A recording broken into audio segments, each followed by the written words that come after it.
a lot of you know na parang before, naging crew ako.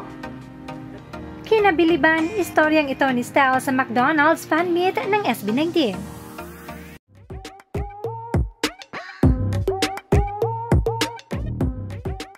Now we all know our Mahalima has lots of inspirational stories na kahit sino sa atin ay makaka-relate at mapapabilib.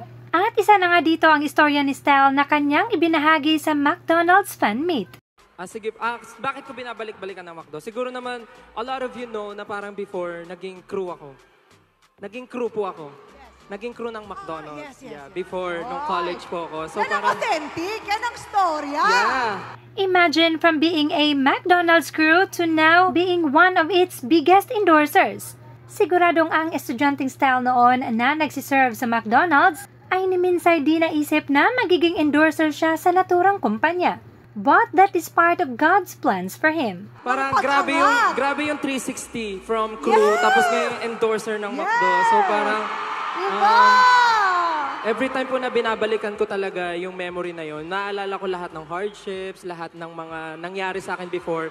And now, looking at it, yung store ng McDo, parang ang daming memories na bumabalik. Bukod sa good food, good memories din po yung bumabalik. From crew to endorser. Yeah, grabe po. Baka Stell yan.